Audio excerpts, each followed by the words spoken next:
what's happening. Where are you right now? In Boston, or where we just moved here, so just at home.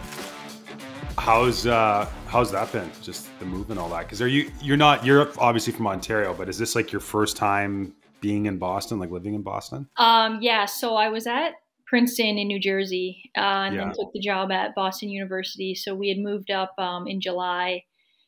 We're renting a place, and then kind of this all kind of transpired and worked out well. We didn't have to move, so we're in No Boston, kidding. and we're about like 10 minutes from the practice facility, so it worked out really well. Give me like the lowdown. We'll actually start here. Give me the lowdown because I feel like in the summertime, it was just like there was like this rumor this league was going to start, and then it just carried so much momentum. Like, what was your sort of Yeah, I mean, like, take on it from like being at BU and then yeah, so I on to, was just, we're on track and we're settled and kind of getting things organized for Boston University and what our rollout looks like for that. And we're getting settled. We're finding doctors, pediatricians, daycare, and all that, all those fun things. And then I guess this league, yeah, it got released end of August. yeah. And then before you know it, GMs are hired, and then got the call from Danielle Marmer, the GM, and it was a quick process, quick turnaround, lots of emotions for sure that went into this. How was like that decision? Because I mean, like BU's BU, it's a great program, great hockey tradition. Is that a 5-minute decision or is that a 5-day decision to see if that's the right fit?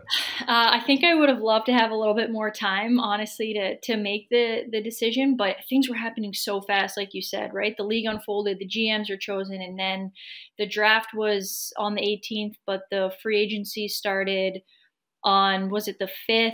And this is It's like like the wild. 3rd. And so, yeah, I definitely cried a little bit. I think, I committed to this Boston University job, and one of my good friends, Tara Watchorn's the head coach, and we had so many conversations about what this looked like and how we were going to roll out this Boston University plan. And so I think the timing, and it's September, the players are arriving. Literally, we were supposed to have our opening meeting the next day, and I'm Wow. trying to make this decision knowing that it's probably the worst timing for her. And she's just got this head coaching job, trying to, take off in her career. And so to leave her was really, really tough and weighed on me heavily. And just, that friendship and her putting the trust in me and hiring me. Right. And, but this opportunity was incredible and something I know that I couldn't miss out on.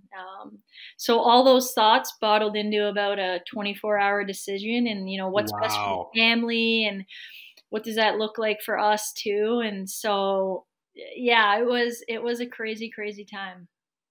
No kidding. And so just from like an insider, because you know, it seemed like this was the right path forward to have one unified league, but obviously from the other two leagues sort of dismantling and the speed at which this one came together, like what gave you the confidence that says, "Hey, I'm going to leave something that's very established for this opportunity." Well, while it's exciting that, I mean, you got a family, you got, you're a parent. These Yeah. are all big decisions. How do you put what gave you the confidence that this Yeah, was I the right think long-term move? two big things. One was like I didn't want to regret not trying it. I think the NCAA, like you said, it's established and it's going to be there forever. And I guess my hope and my leap of faith was, hey, you know what? If I do this and it doesn't work out, then I can go back to the NCAA. But will this opportunity always be here? So definitely that was one of my factors. And then another big factor, honestly, was Gina Kingsbury taking on the GM role in Toronto. Like, for her to kind of make that move made me feel like, wow, this is really it. This is the next big thing for women's hockey. And Yeah. I called her and had a few conversations with, some close mentors of mine. And this was it. They're like, you can't miss out on this.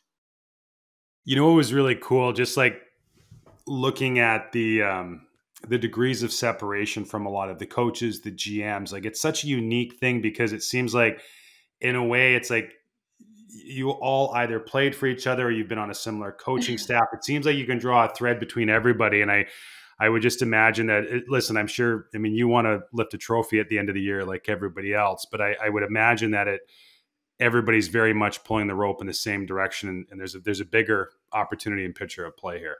Yeah, for sure. And it's funny enough, like I have coached with Carla and Howie and Troy and Corey, and now we're all against each other. But like you said, I think, it's collaborating all this and like what works in your city, like what can I what can I help in their city? Like for this to really kick off, like we all need to be successful, all 6 teams, like we need to be on the same page and, what works in Boston and, maybe the resources we have, like, can we help Minnesota in any way, or can we help Toronto, and what does that look like? And I think having, these big calls that we have and kind of collaborating on what's working, what's not, and how do we go forward here is something really important. And I think, not just right now while we're getting this off the ground, but moving throughout the year. And like you said, we all want to win, but at the end of the day, we need all of us to be successful because this is a sport we're talking about. We're not just talking about individuals being successful here.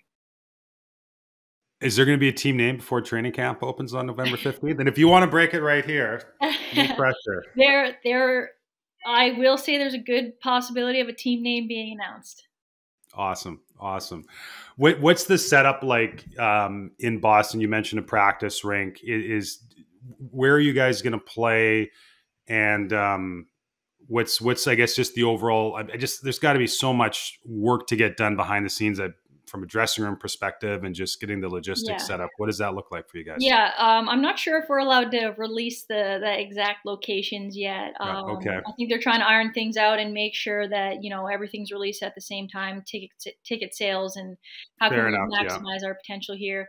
But yeah, we're in a great facility. Strength conditioning, athletic training, all in one facility. We're building out a locker room. We're building out a player lounge, video rooms, coaches' offices. Everything you can think of. We're trying to get that all in line. And our biggest priority, obviously, is to make sure that this is professional. And when these players walk in, they have the best product. And if that's, a great dry stall area and a great change room, like I think that's, the baseline of where we want to start. So that's, all the behind the scenes things that we're working on right now to make sure that this kicks off and it kicks off in the right way. So you've got this unique opportunity. Not only are you the coach of, essentially what's an expansion team, but also an expansion league. What is in your job description right now that will probably never be in your job description again as you get ready for this? Yeah, like, Danielle and I, like I said, we're meeting at the rink constantly with the builder and planning what do our stalls look like and what are those fine details? What is what do the walls look like? What does our lounge look like? What's important for the lounge? And we're talking about, pre and post competition or practice meals and what's that nutritional value look like? And, small things like that. Definitely I'm looking forward to when camp starts and I get back into the hockey. But you know what? It's all about growing. And I think when you can learn in different areas that aren't, specific to what my job title actually has, it's cool. And I think that's what's great about this opportunity is you're starting it from the ground up. Yeah, no kidding. I can just about guarantee that everybody listening to this as a coach is probably geeking out on that sort of unique opportunity to kind of put your stamp on every little detail, because as we know, coaches are sticklers for details. You're in arguably one of the top, if not the top, sports city in North America. What's been your welcome to coaching pro sports in Boston moment so far? That's a great question. I honestly don't think it's hit me yet because the players aren't here. But like every day I wake up and I'm just like, holy cow, like this, it's happening. It's now. And, this opportunity being a head coach and, I'm only 34 years old. Every day I'm like, all right, what's next? Like, let's get going here. I'm getting a little antsy.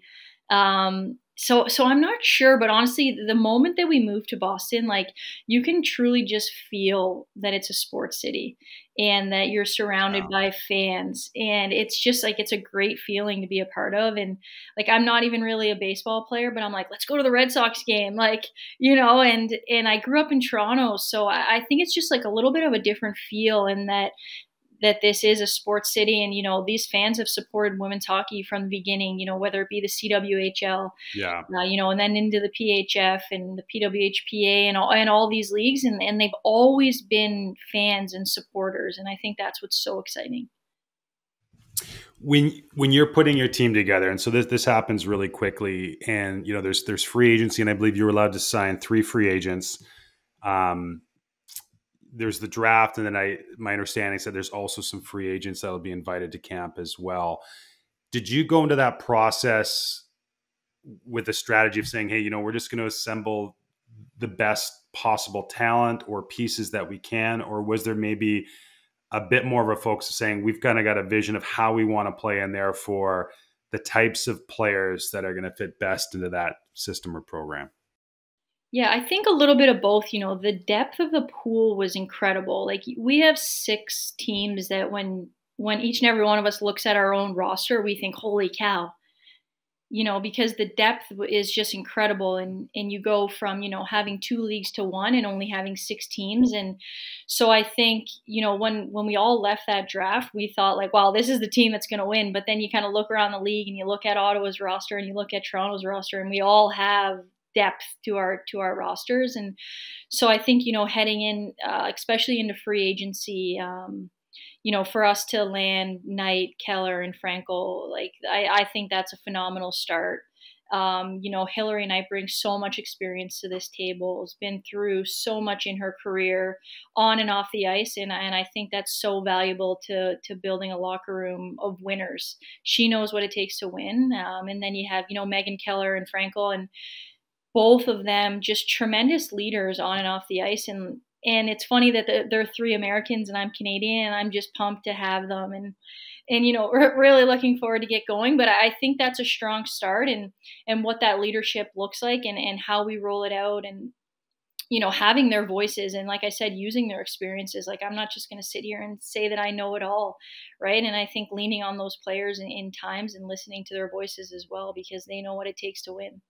But then, yeah, heading into the draft, it was kind of, we set out and we met quite a bit, Danielle, myself, and Paul, and we looked at, different pools of players and what that looks like. And we really wanted to come out of that with, a good 9 forwards and, hopefully a good strong 5D. And like I said, the pool was so deep that every pick it doesn't even matter if it was for us. I was like, oh, great pick.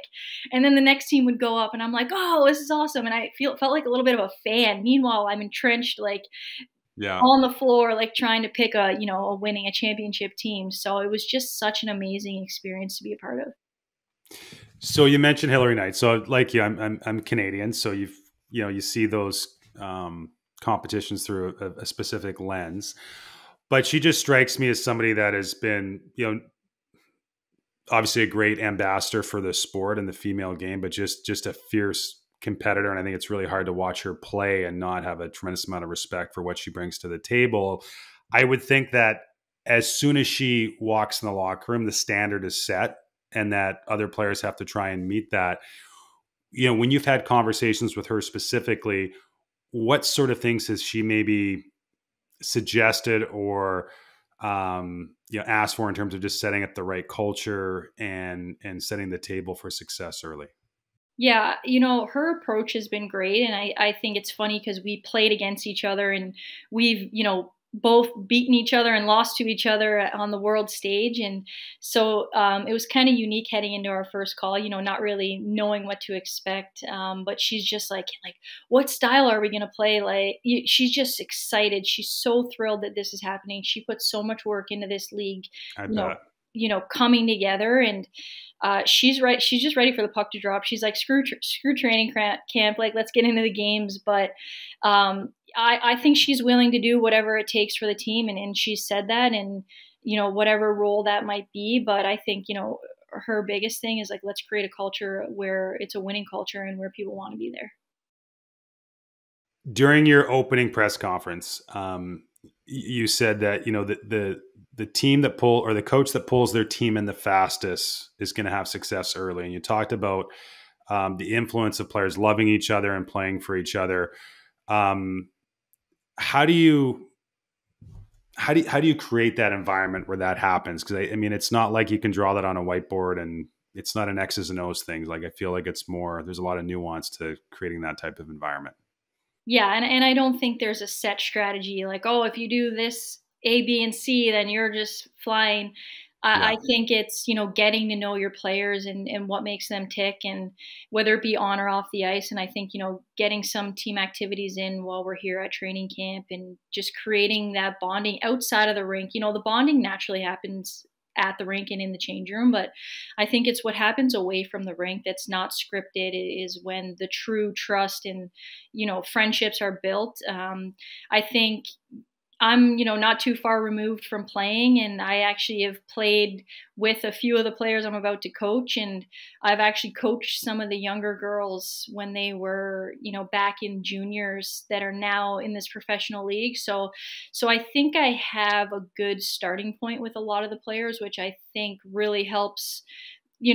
That start is not like we're not just kind of at the baseline. Like, I've known some of these players for 10 years already, and they've known me as a player and as a coach, and I feel like I was always a player's captain, and I think that goes a long way. Now that I'm a coach, they know that I have their back, and I'm going to do what it takes to help them be successful and be there for them. But at the end of the day, like, these are women, and it's I don't think there's any special plays that are gonna put us above and beyond. I think it's, do you care about them? Do you listen to them? Do they feel like they have a voice and they feel like they're valued? And, when you can play for a coach that, has your back, like I feel like you go in and you play a little bit harder. 100%. 100%. It's interesting though, too, because, I know when, we work with NHL coaches, and they'll say that, especially those that have been at it for a long time, that, the amount of money, in the National Hockey League now, like it changes the dynamic. I think money changes, any workplace. This is the first time, well, there have been, I think it's fair to say, some female players that have earned a living playing the game. This is the first time where, effectively every athlete in the league or in the locker room is earning a living. Do you feel like that, I don't want to say changes your approach, but maybe just changes the dynamic a little bit more, that you're going to have some players that are earning a little bit more, that they know that if they, get a bit more ice time, that maybe puts more money in their pocket with their next contract? Yeah, I think the biggest dynamic is that, like, this is their job, right? Yeah. So they can show up. There's no outside distraction. They didn't just, work an 8-hour day and then now they're coming to the rink and they're tired, or, like they're going to show up, and they know the expectation is that this is a professional league. Like, this is your job, do your work. And I think that's right there sets the standard for everyone showing up. You talk about Hilary Knight walking in the room, and that kind of sets the golden standard. And I think everyone's going to show up with that expectation from the get-go, because we've all been waiting for this as women's ice hockey players, or fans. We've been waiting for this day where there's one league and this is our job or our career. And so I think everyone's going to show up ready to go. And, from the salary piece of things, I think it depends, where the league goes and how fast it grows and what that looks like. What was your intro to coaching? Because it would appear, I mean, you were playing, and I'm not sure if there was an injury, but it seemed like you had a lot of runway left, and then boom, all of a sudden you're behind the bench of your hometown Toronto Fury. How did you make that transition from playing to coaching? Yeah, so right out of college, I started coaching like U15, U18 girls. No way. And so I was, training to be an Olympian, and I was working at St. Mike's as a supply teacher and coaching and running skill sessions. I kind of ran around with my head. What's a supply teacher? Like, if your teacher's sick and they can't come in, like okay. yeah. What do you call that? Substitute A teacher. substitute. Okay. Okay. Yep. Got it. Substitute teacher. So I'm kind of running around with my head chopped off trying to do everything right because like you said, we didn't get paid to play for the Brampton Thunder and Yeah. so I did that for 5 or 6 years, and Wow. kind of made Team Canada, didn't make it, and just continued to coach along. In Oakville, I was in Oakville, and then 2014, I was the alternate for the Olympics. Got cut right before Christmas, and kind of was deciding like, do I still want to do this hockey thing? And met Jim Nyhus, who I coached with for 5 years, and then he ended up coaching with me in the Toronto Furies, and just a connection that will last with me for the rest of my life. And his mentorship, and I call him all the time, and we're talking about this new league, and he's so excited. He's like, I want to move to Boston and help coach with you. But he was really someone that brought me back to the love of the game. And so from there, so I guess we're in 2014, 2015, 16. I'm still doing the same thing, coaching, trying out for the Olympics. Got married in 2017, didn't get centralized for the 2018 Olympics, moved over to Slovakia with my husband. He played pro, and I coached and played in Slovakia on their like women's pro league. And while I was over there, I got a call from Mel Davidson. She's like, hey, one of our coaches can't make it over to Germany for the under 22 development series. And No she's like, do you way. want to jump on the bench? And so that was kind of my first introduction to Team Canada and that kind of level of coaching. So I jumped on a plane and over to Germany I went, and just enjoyed it. And actually, Carla McLeod was there. So she was amazing. Loved She every is amazing. second coaching with her. And then I, ended up doing under 18 worlds the year after with the Toronto Furies, and then back to the development team, and then back to the under 18 team. So that was kind of my path. And just decided, when I didn't get centralized, that I was going to hang up my skates and kind of head down my career path. No kidding. I mean, with the benefit of hindsight now, do you think there's maybe some advantages? I mean, just looking at your career, I mean, it seemed like, I mean, you get the head coaching job in Toronto, and I want to ask you about that transition because I think that's a big step. But just early on, just going from coaching, it sounds like in hockey schools, being an assistant coach, being a head coach, going over to Europe. Do you think that maybe there was a benefit to maybe getting thrown into a whole bunch of a variety of situations, I guess, early on and having to figure that out and just learn on the fly that maybe set you up for where you're at today? Yeah, absolutely. And I think like I was honestly like so young that I didn't even know what I was getting into with these opportunities. Like Mel was just like, "Hey, you want to come coach the development team?" And it was like I was just like packed my bags, went to Germany and started being the assistant coach. Didn't even know what I was getting myself into. You know what I mean? Like, and Yeah. now when I think back, I'm like, holy cow, I was so naive to the fact of like that I'm standing on the Team Canada development bench, being an assistant coach, out of the blue. And I definitely think, kind of bouncing around and taking any opportunity that was given to me. Like I was just jumped 2 feet in and was willing to learn and grow and do whatever that team needed at that time. And also like I coached so many different athletes, like a ton of them play in this new league, and like Emma Malte, Shelton, O'Neill, Yeah. Ashton Bell, like they're all on this development team that I coached at in Germany. And now here they are, Olympians trying out for the world championship team, and they're all over this league. So I think just knowing so many of these young athletes and having impacted their careers in some sort, small or big, is just like really helped my growth as a coach. Going back to when you made the transition to the Toronto Fury, and who is the gentleman you said that was Jim Nyhus. Jim Nyhus? What sort of advice did he give you early on? Because I mean, I try and put myself in your shoes. Like, I mean, I think making the transition to coaching from playing at any point is probably, I think, harder than a lot of players anticipate being on that side of it. But particularly when it's, at the professional level, that's I would think that's a whole another ball game. What advice did he give you early on to prepare you for that leap? Like before the Furies. Yeah.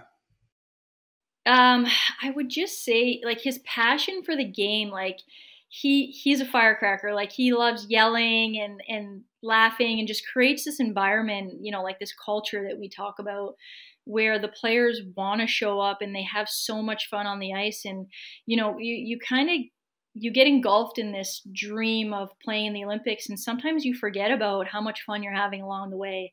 And so I think that would be the biggest thing, and just, taught me how to have conversations and have empathy, and what that looks like, and to share my experiences with these players that I'm coaching. And then when I got the Furies job, there was no doubt in my mind. I was like, you're coming on this bench with me. Like, now the roles are reversed. I'm going to be the head coach. You're going to be the assistant. But his biggest advice there was, surround yourself with people that are going to challenge you, but that are going to have your back at the end of the day. Do you have a staff in place yet? I understand that might be something that you can't announce, but do you have a staff? We do have a staff. Yep. It'll be announced shortly. Got it. How do you, so you talk about, surrounding yourself with people that challenge you, I guess, without naming names, but when you look at yourself as a coach, like, what sort of maybe traits or areas of expertise did you feel were really important to bring into the mix?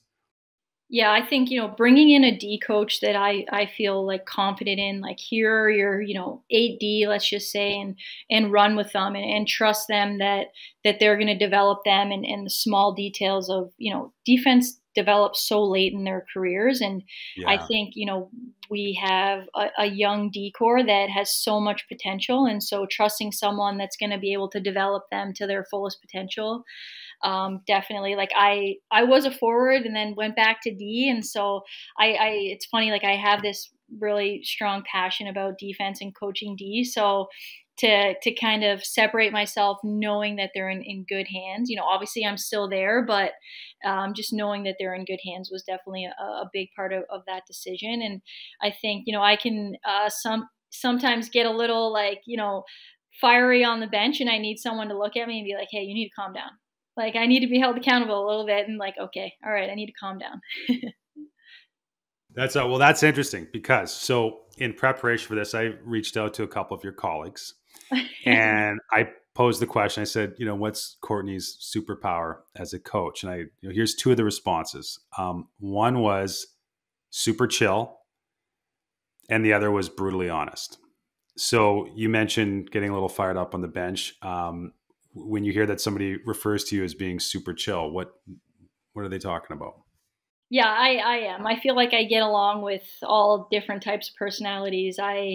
I don't, unless I feel super, super strong about something, I don't, insert myself in a conversation, or feel necessary to have my voice out there. I think, if I'm asked a question, like they said, you're going to get the honest truth. And so I think if you want to not hear the truth, I probably wouldn't ask the question. But I think that's a definite, like, those are two great ways to describe me. I am chill, but I think, when someone's making the same mistake over and over, or if it's a team concept, it gets me fired up a little on the bench.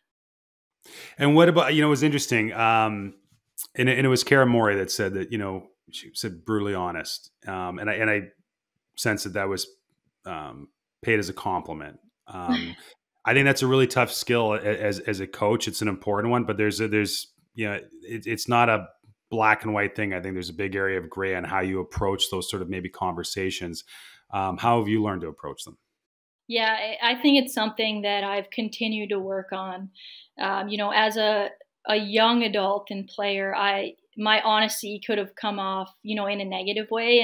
And I think that's what Jim really helped me work on, is like that empathetic side of that conversation, like listening and hearing the other person that's speaking. But then, my response is honest, but it comes from my heart. And so I've continued to work on that, and surrounding myself with mentors that have had big conversations, whether it be, sports related or business related, but listening to them and what their approach is, and kind of morphing it into my own sort of way of how to go about having those conversations. I think honesty is such a big thing. And at this age, like, these are women and they want the honest truth. And I think that's why I have such an impact with this age, is that I can have honest conversations. Maybe they're tough ones, but it comes from my heart. And what, at the end end of the day, what they want to hear is the truth. Absolutely. Absolutely. Your time in Princeton. So, we've been super fortunate to work with Cara. She's just, I think, an amazing coach, amazing person. And just in learning a bit about that program, some of the success that you had there, it was unique in that there's definitely some programs in the NCAA where probably pretty much every player you try and recruit is eligible academically, where there's a whole, every bell and whistle that you can have as a program in the locker room, et cetera, is all there. And I don't get the impression that's necessarily Princeton. There's probably a lot of, I could see it would be very easy as a coach to show up and really focus on the reasons why you can't win versus the reasons why you can win. And it seemed in Cara's case, you guys really focused on grit. How did that experience of being, part of that program and having success in that environment, how does that influence you today? Yeah, my time at Princeton was, invaluable. Cara is such an amazing mentor, but a great friend, and also helped me, teach me along the way of how to be a mom too. And so we share something really, really special. And I think, what I really learned from Cara was how important culture was, and what a good culture looks like. And when it's bad, how do we turn this ship around and get it going in the right Yeah. direction? And her open door policy, she meets with every single one of her players every month. She has a one-on-one She meeting. told me that. It's crazy. Like the time commitment and just like the care, right? And I think that's what creates that trust and that, trickle down effect culture where you feel cared about, not just as a hockey player, but as a human. And I didn't have that in me growing up and just chasing this Olympic dream. I was just like, I don't get it. Like we just compete, compete, compete, be the best. And and I think it wasn't talked about back growing up. Like, what is this culture and what does it look like? And I just think it's such a different era now, and it's such a huge part of the women's game. Like, we want to be cared about, and we want to be heard, and we want to be seen not just as hockey players. And that way we perform to our best ability on the ice. And so Cara really taught me what that looked like, and how important it was. And so definitely something that really helped me grow as a coach. You mentioned, the connection of being a mom. How boy or girl? Boy, How old? he's almost 2. Okay.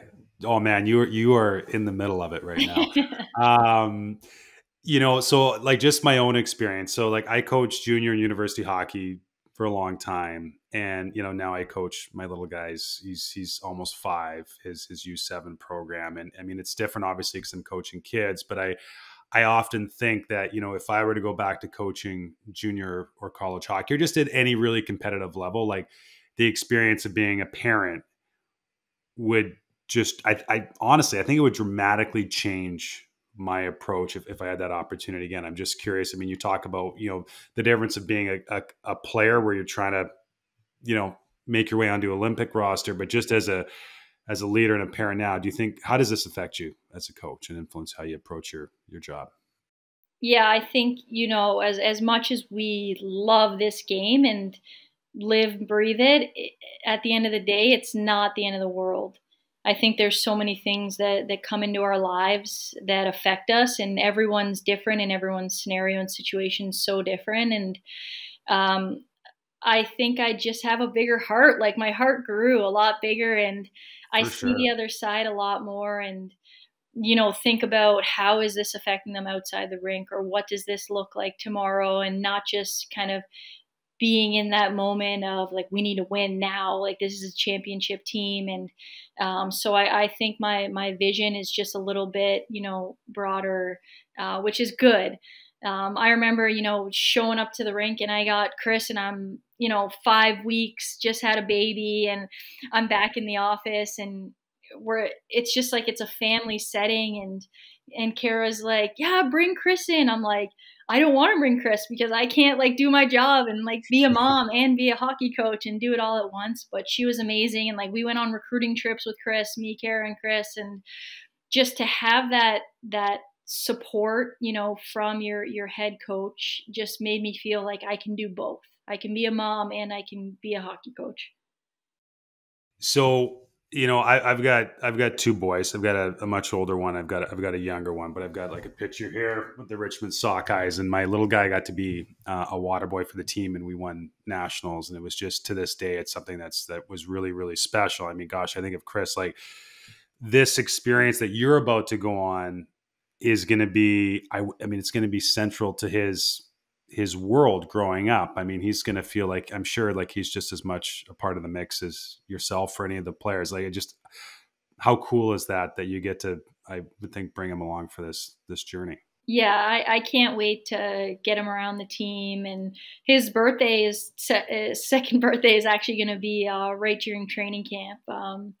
But I think that's the exciting part, right? Like, he gets to look up to a mom who's, a coach in this new professional league. And, he's not going to understand what that means for years to come, or the players that he's going to be surrounded by. And he's going to look back and he's going to be able to hang out with Hilary Knight and Megan Keller and Jamie Lee Rattray. And, like, these are Olympians that he's going to be surrounded by. And, Emma Buckles and Jess DiGirolamo, like, NCAA players. Doesn't matter, whether you're Olympian or not, but just these inspiring leaders that he's going to be able to hang out with from such a young age. Well, and speaking of that influence, so again, you're wearing a couple hats. So, coach of the Boston PWHL team, you're also the head coach of Canada's U18 team. How is there? I mean, there's just so much more opportunity for young women playing the game. And have you seen Chloe Primaramo play yet? Has she? I have, yeah. Yeah, so I coached Chloe in Pee Wee hockey Oh, at the wow. North Shore Winter Club, and she's just, man, she's an amazing kid. And I just think, like, I remember talking to her then. I was like, man, you're literally, I mean, I look at somebody that maybe came up in your generation, and obviously there maybe weren't as many paths, but I remember telling her, I'm like, Chloe, like, you're hitting this at just the right time. Like, you're gonna have the world's your oyster here, kid, coming up. But how does that maybe influence, with the U18 team, maybe just on, I guess, the culture and managing that now these kids, it's not just one track where it's like, I got to make this team, but then I got to make the U20 team. And then hopefully I make the Olympic team. And if I don't make any of those teams, then my career is done. And it's maybe harder to get a second opportunity. How does that change when you're dealing with these young girls now? Yeah, so I'm not doing under 18 this year. I'm an assistant coach with the national team this year, Tara My Watchorn. apologies. That's Okay. okay, no, the under 18 coach. But I think it's so incredible what this gives, how many opportunities to so many young players. And during my time with the under 18, I always talked about, this percentage of their ability to be in the seat that they're in, and to make that under 18 team. I think the percentage was like 0.00026%. and Really? Wow. and then that percentage gets smaller when you talk about the under 22 team, and then even smaller when you talk about the national team. And I'd love to know what the percentage is for this professional women's league now too. And when you put it into a perspective of a percent and how small that percent is, like, it's pretty incredible.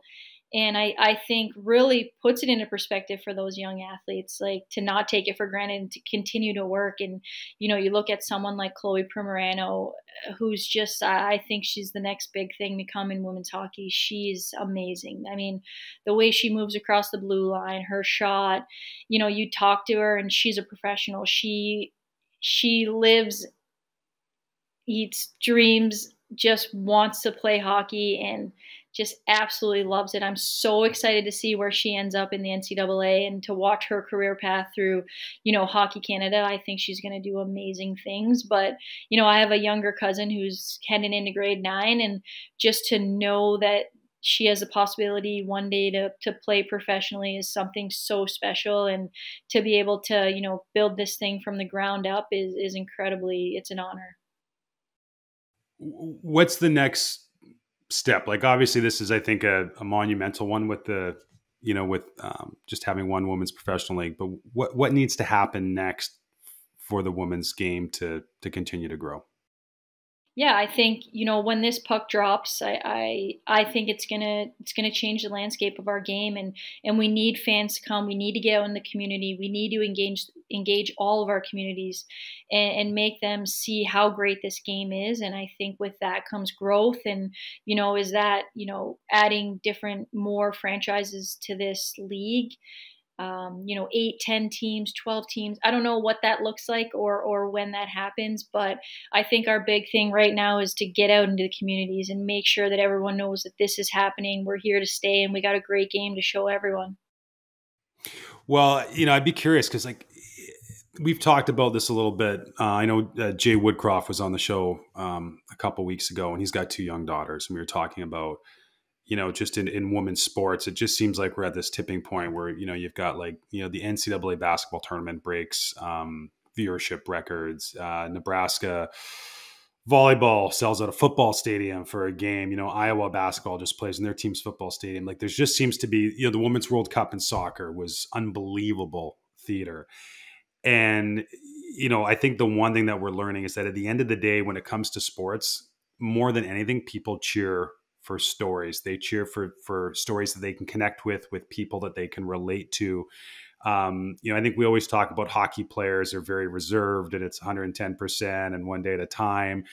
How important is it going to be for, not only the league and the franchises to showcase the individual personalities that make up those teams, but how important is it for your players to say, hey, like, we don't want to put anybody in an uncomfortable situation, but man, like you're going to do all of us a favor if you can go out there and just be yourself and showcase who you are to not only young women but fans in general.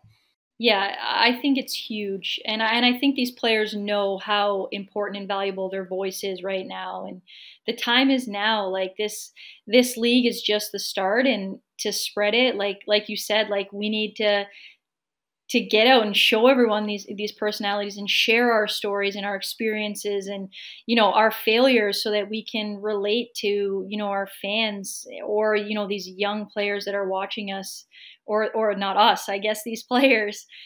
There's the women's game has grown so much. Like if you look at the greater Toronto area, like the amount of young girls that play this game now, it's huge. And so we're role models for them now, and how they look up to us, and they want to be, the next Hilary Knight, right? They want to be in her skates. They want to play for Team USA or Team Canada, or they want to play for Team Boston, right? Or Team Toronto. And for them to have that dream, I think, like you said, we got to get out and we got to share who we are and what our vision is. And I'm so excited to get that going. Out of all the coaches, so we've got, Jim Montgomery with the Bruins, Joe Mazzulla with the Celtics, obviously Bill Belichick. If you could, what would you want to know about some of these coaches and maybe Yeah, how they come honestly, I about think that? I would for sure pick a different sport, because I think it would be so cool to listen to what their process is, and like what does day one of training camp look like for Bill Yeah. Belichick, and how does his season roll out, and what challenges do they come across, and what kind of arguments, or what's happening in that room, and how do they deal with it. And I think that would be such a cool moment to hear from a different sport. Totally. Totally. Courtney, so as you said, I mean, a lot of the other head coaches, I think, have you coached with every, I'm going down the list here. So Corey, Cara, Terry, have you coached with every other coach in the league at some point? Just not Minnesota, I believe. Okay. So we know what it's like in a coaching office. So you guys have each seen each other's toolkit. Yeah. Who are you most, I don't want to say most confident playing chess with, but is there a familiarity to the point where, I mean, when there's a D zone face off and you're up a goal, do you kind of know what's coming next a little bit, or do you hold your cards a little bit closer to your chest now that you're competing against each other? I mean, I think every year as a coach, you grow and you develop, and you see all these different face-offs. So I feel like you can't really ever know exactly what's coming down the pipeline. But I think that's what's so exciting, like that, just to share. And, you know, Corey, Troy, and myself are going to be getting together for the USA Canada series. And it's like, let's continue to share. Like, you know, this isn't football. We can't draw up, you know, this super secret play. I don't think Yeah. that's going to, you know, win us a championship. I think it's, you know, about sharing and growing as a league. But I mean, the coaches that are in this league, tremendous, so much knowledge, and, you know, just to be alongside them is it's incredible. Well, listen, I mean, I think you're obviously on a pretty incredible journey here, along with a lot of other women. And, you know, I'm with the speed at which things have moved, I'm not sure if it's sunk in, but I know that I speak on behalf of the rest of the hockey world. We're all juiced up for this. We're all excited. We see what the opportunity is. And I think there's just going to be, I'm sure you felt a lot of support, but I suspect that it's going to be, you know, overflowing once the puck drops and the PWHL season gets rolling. So best of luck. We're rooting for Boston, but I think we're all rooting for the league and women's hockey as a whole. Yes, thank you so much for having me. We can't wait for the puck to drop in January either.